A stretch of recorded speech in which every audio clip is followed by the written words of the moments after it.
প্রতি বছর আমাদের হচ্ছে ফাল্গুন উৎসব উপলক্ষে বসন্তকে বরণ করে নেওয়ার জন্য আমরা এই আলপনাগুলো কাজ করে থাকি।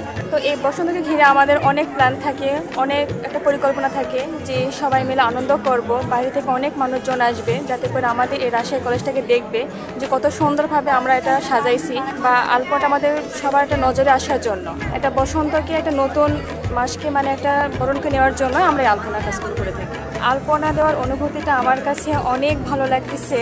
আর সেখানে আমার বন্ধু বান্ধব বা আমার ছোট বোনেরা ভাইয়েরা তাদের সঙ্গে কাজ করার যে আনন্দটা, এটা আমি বলে মানে বোঝাতে পারতেছি না যে আমি কতটা আনন্দিত এখানে।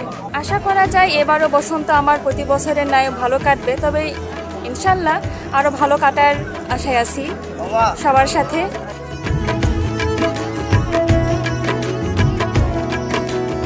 প্রতি বছরের ন্যায় হচ্ছে আমাদের বাংলা বিভাগের অন্যতম সংগঠন অগ্নিবীণা। তো এটা প্রতি বছরই তারা আয়োজন করে এত সুন্দর করে কলেজকে রং তুলি ছোঁয়ায় ছোঁয়াতে। আর আমরা জানি বসন্ত তো হচ্ছে শীতকালটাকে মানে রিক্ততা থেকে শুরু করে নতুন নতুন ফুলে আমাদের এই ক্যাম্পাসটা ভরে ওঠে। তো সেই ভরে ওঠায় নাকি এই ঋতুরাজ বসন্তকে বরণ করতে আমাদের আজকে এত সুন্দর একটা আয়োজন।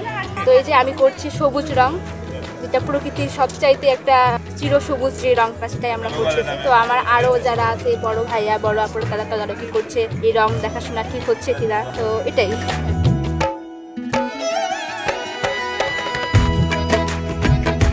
আমাদের অগ্নিবীণা সাহিত্য পরিষদ কর্তৃক প্রতি বছরের ন্যায় এবারও বসন্তকে বরণ করে নিতে আমরা রং তুলির নিয়ে কাজ শুরু করেছি। আমাদের অগ্নিবীণা সাহিত্য পরিষদের সভাপতি, সাধারণ সম্পাদক তাদের পরীক্ষা থাকায় তারা আমাদের সাথে অংশগ্রহণ করতে পারছে না, তাই মূল দায়িত্বে আমি এখন অবস্থান করছি।